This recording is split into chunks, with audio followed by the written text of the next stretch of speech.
सही बता देना सही पढ़ाई नहीं है। पढ़ाई वो है कि पूछने वाला चुप होने के पहले ही जवाब निकल जाए। ये कहते हैं ना, देखिए जैसे मान लीजिए आप बहुत बीमार हों और डॉक्टर एक शीशी आपका एक बॉटल दे सिरप की, भैया 2 ढक्कन रोज ले हो, 2 ढक्कन रोज सवेरे। मान लो ज़्यादा बीमार है तो 3 बार कहे कि सुबह दोपहर शाम, कम बीमार है तो सुबह शाम कहेगा, और थोड़ा केवल कमजोरी लगती है तो कहेगा 1 बार पी लीजिएगा सिरप। तो आप ये सोचो कि यार सिरपवा एक दिन में चाप दें का, पूरा उठावा पी सकते हैं, आधा किलो की होगी। वैसे भी देखिए जो लोग पीते हैं उनकी,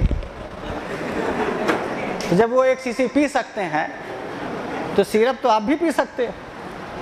पर अब आप बताइएगा क्या सिर्फ एक दिन के पीने में उतना ही लाभकर होगा जितना 2 ढक्कन रोज पीने में होता है? यदि 2 ढक्कन हम लोग रोज पीते रहें उसी सिरप को 10 दिन में, तो उसका असर शायद 100% मिलेगा। बोलो बिल्कुल सही पकड़े हैं। तो आप बोले सर आप किसी ने कहा कि सर आप 1.5 घंटा में 2 श्लोक पढ़ाएं, कैसे पूरा होगा? भाई तुम्हें 3 महीने की वैलिडिटी चाहिए कि 80 साल मरद जन्म तक? तो एक बार ऐसा पढ़ो कि सपने में रात 2 बजे के पूछे कि या सृष्टि सृष्टुराध्या, तो तुम्हारे मुँह से शाकुंतल निकले कि रात नहीं आ का। यदि किसी प्रश्न में आप करो इसका मतलब नहीं पढ़े हो। बोलो बोलो सही पकड़े। इसलिए मैं आपको ये स्पष्ट कर दूं कि श्लोक 2 पढ़ें कि 3 पढ़ें ये मायने नहीं रखता है, पर कैसे पढ़ें और किस तरह से पढ़ें, कितना पढ़ें, हमने कितना ऑब्जर्व किया, हमारे अंदर कितना समाहित हुआ, हम उसमें कैसे जीने लगे। उस श्लोक की हर पंक्तियां मुझे सोते समय भी, हम तो ये कह रहे हैं कि मान लो आप पगला जाओ, भगवान न करे ऐसा हो। तो जब आदमी विक्षिप्त हो जाता है, पगला जाता है, तो अपने महतारी बाप भाई बहनी मेहरारू को भूल जाता। ये संभव हो कि आप अपने परिचितों को भूल जाएं, पर यह संभव ना हो कि कोई पंक्ति पूछी जाए और आप कवि का नाम भूल जाओ। बोलो ऐसा संभव नहीं होना। ये होगी पढ़ाई, इसको कहते हैं अध्ययन, इसे कहते हैं स्वाध्याय। और यदि कहीं पूछा गया कि यद्यप में कौन संधि है? यद्यप